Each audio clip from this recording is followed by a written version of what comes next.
Representing Alachua County teachers and faculty members at UF are taking the lead in a lawsuit over a state law affecting unions.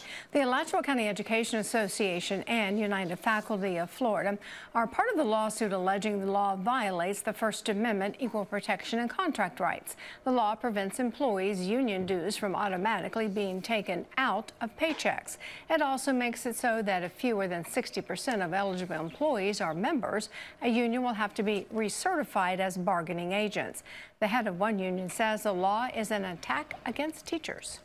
The governor is using this legislation to retaliate against his critics. Very similar to what we've seen in the attacks on Disney as well.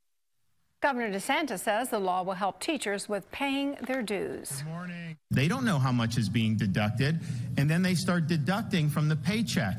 And what we're saying is, that's not appropriate to have automatic deductions. If you want to do it, you can write a check and hand it to them.